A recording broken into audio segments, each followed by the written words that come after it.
All right, Shalom. First and foremost, I want to give all praises, honor, and glory unto Yahweh Ba'ashem, Yahweh Shai, Ba'ashem, Rachakadosh.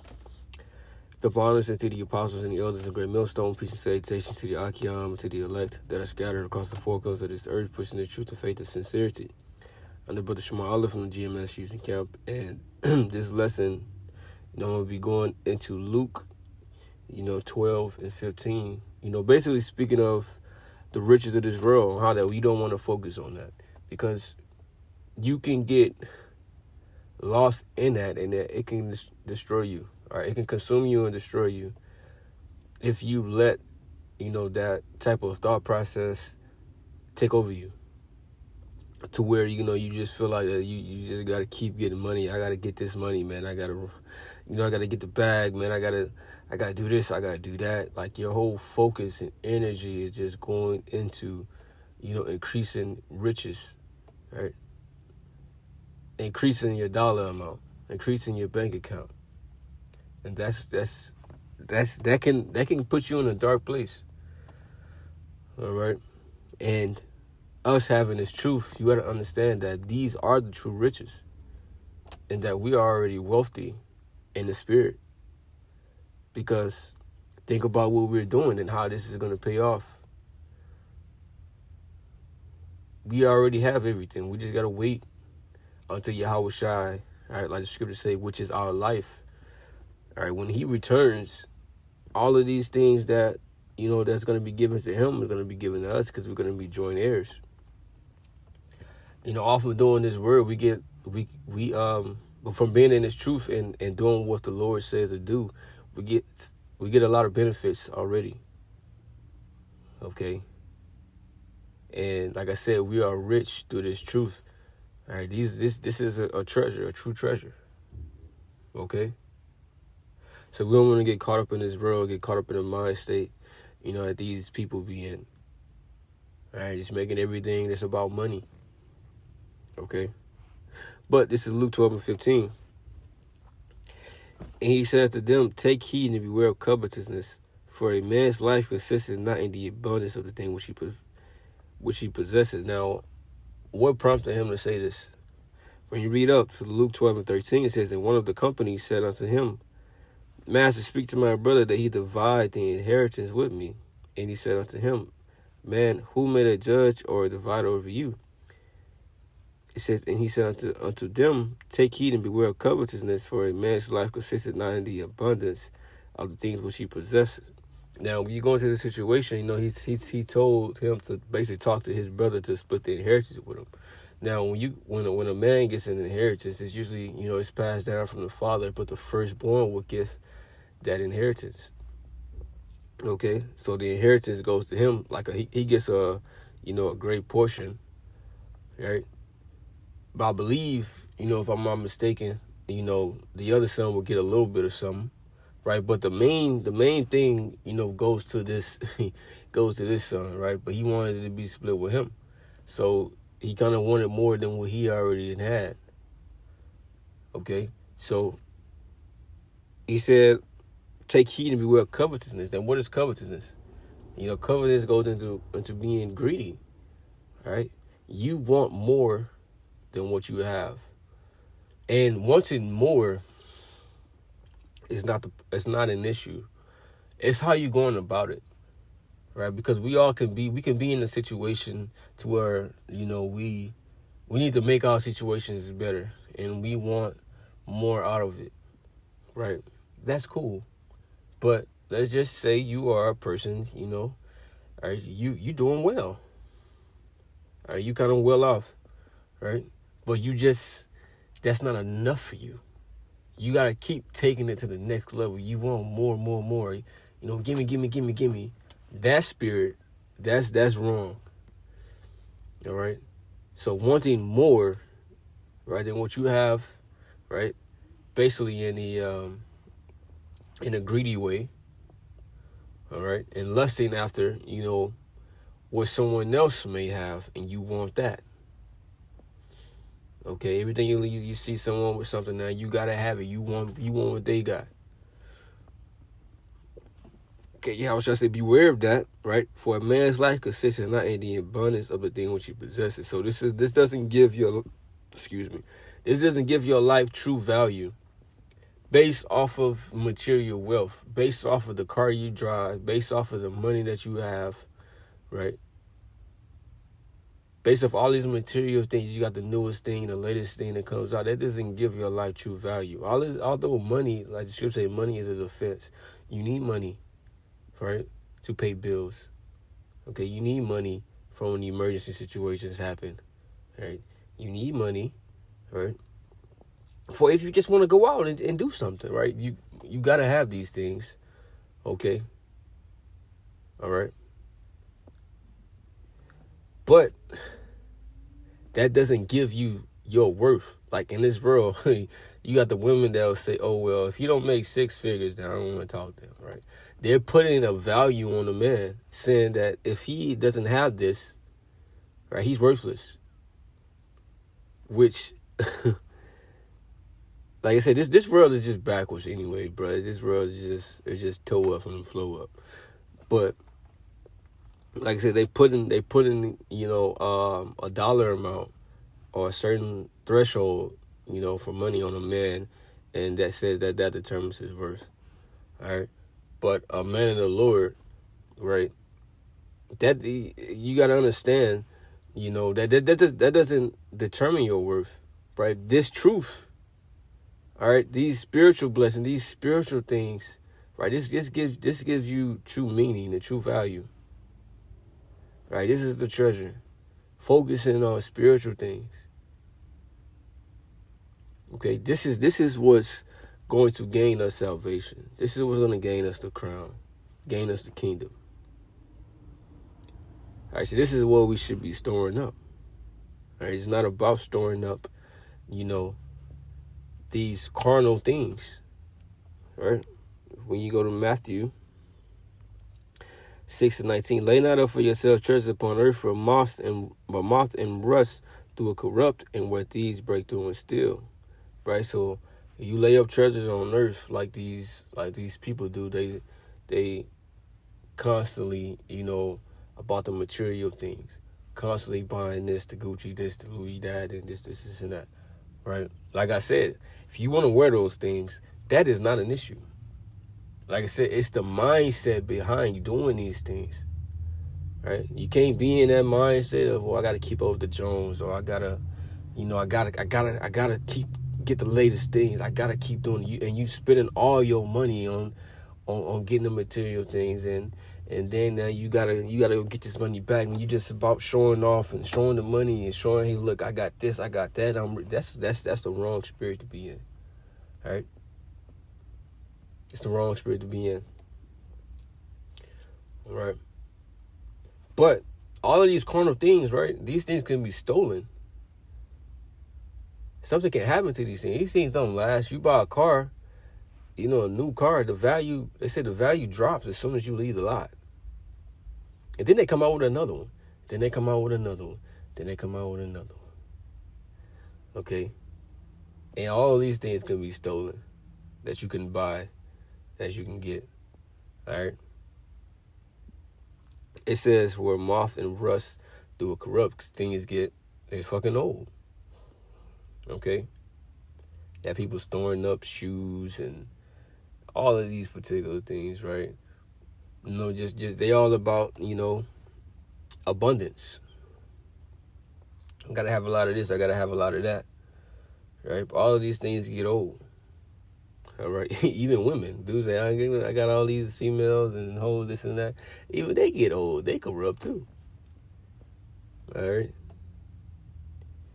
But it says, but lay up for yourselves treasures in heaven, where neither moth nor rust do corrupt, and what thieves do not break through nor steal. So this spiritual, treasures, these spiritual riches, right, that we have, these don't rust, right? These are not corrupt, and nobody can steal this. The treasures that we are laying up by doing this work, and, by praying to the Lord, by having this faith, right? Nobody can steal and take any of this from us. Only Yahweh Shai, right? He says that, basically roughly paraphrasing, that, that if he opened the door, no man can shut it. But if he shut it, no man can open it. right? But if he give us this, nobody can take it from us.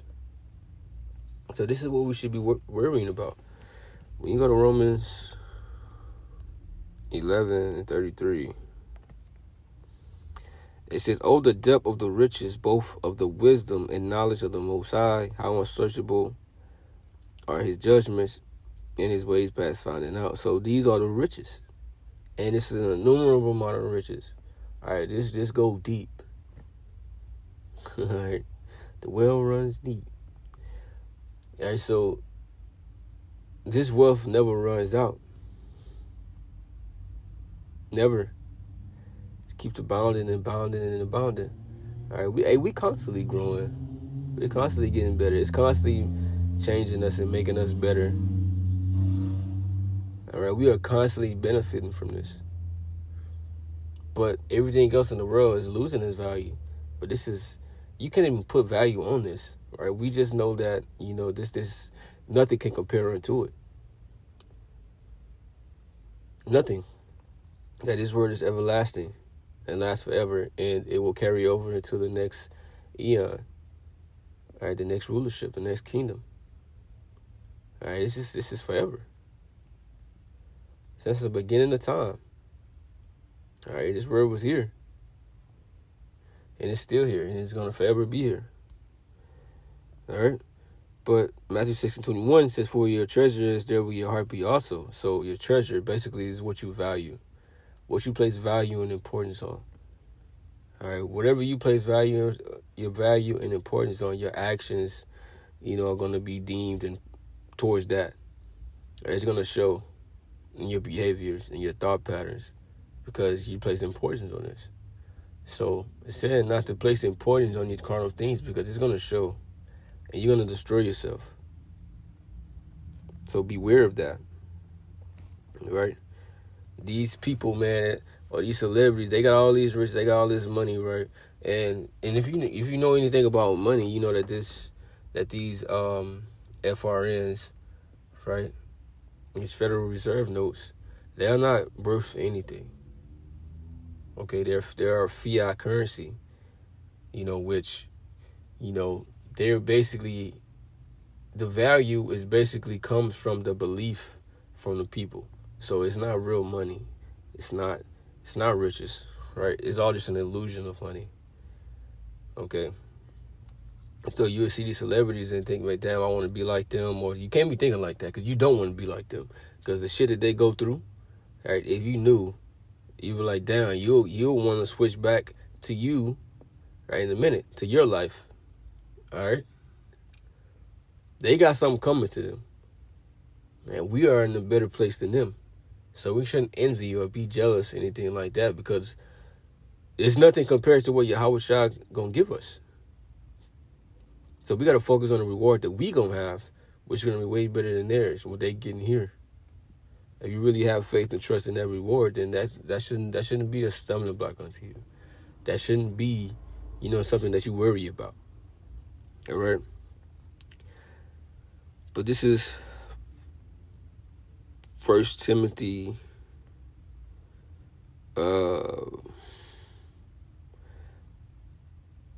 6:6. "But godliness with contentment is great gain. For we brought nothing into this world, and it is certain we can carry nothing out. And having food and raiment, let us be therewith content." Right? You got food, you got clothing, right? You got a roof over your head, right? You got all of these particular things, right? Be content. Be satisfied. Be good with what you got. I'm not saying that you can't want more, right? But if not, it's just, okay, whatever. I'm good where I'm at. Of course, I will want something more. I got a nice car. I got a good car, right? I will want a better one whenever I get there. All right. But you shouldn't be, man, oh nah, man, I gotta get this, man. Whenever it happens, just look, I'm content. I'm good. All right. I'm good. Just be content. Okay. Let's just look at this word content real quick. Anyways. Archeo. 7:14. Archeo. To be possessed of unfailing strength, to be strong, to suffice, to be enough. All right, to be satisfied. Okay, so look, this is it's enough. It's enough for me. All right, you can be content, right, and still striving to be better and doing, and then putting yourself in a better situation and wanting a better situation for yourself. But a person that is not content, they will never be happy. Even if they get what they got, they will never be happy because they're not content. You gotta be content with the things that the Lord has given you, with the life that He has given you, and He has blessed you with. Because a lot of people don't even have that. All right, because if those things were taken away, right, then you will be in a destitute mindset. You will actually see the importance of how good you had it once it's removed from you. It says, but they that will be rich fall into temptation and a snare, and into many foolish and hurtful lusts, which drown men in destruction and perdition. Right? You want to be rich, you want to get the money. Right? You're gonna be in situations to where, you know, you're gonna have to choose. You're gonna have the option to choose between morals, you know, or getting the bag, or doing something that goes against morals, and you're gonna get the bag because you place your value on money. Right? You're gonna do whatever to do to get it, no matter if it makes you look bad, no matter if the thing that you got, right, is immoral. The thing that you're doing, I mean, is immoral, no matter how it looks. Right? You're gonna do it, right? Because you're not gonna operate, you know, in a same mindset. You're just gonna be wanting more money and doing whatever you can to obtain it. So this changes people, right? Money actually does changes people, and it puts a certain type of spirit upon them. Okay, dangerous spirit.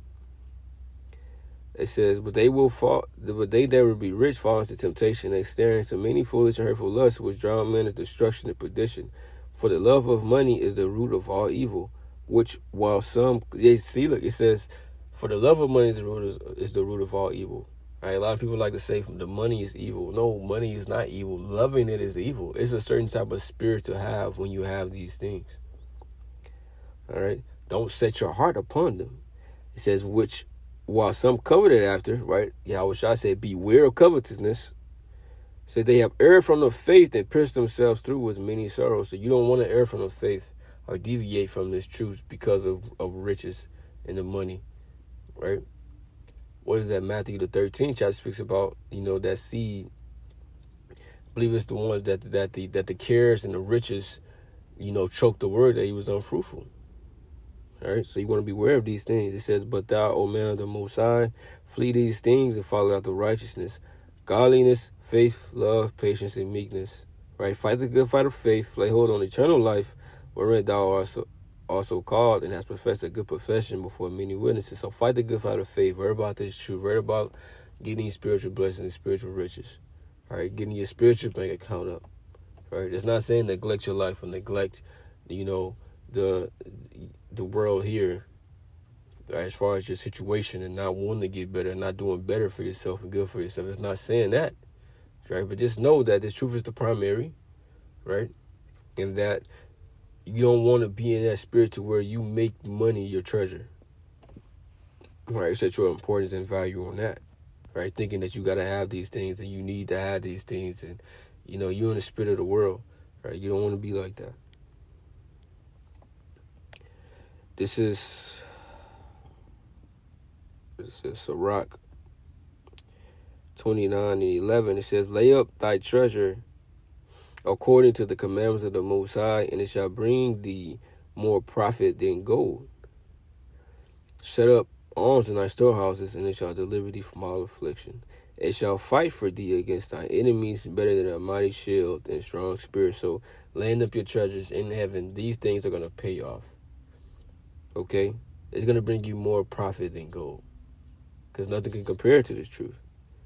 It shall deliver you from affliction, because the Lord see the things that you are doing for his name and in his truth.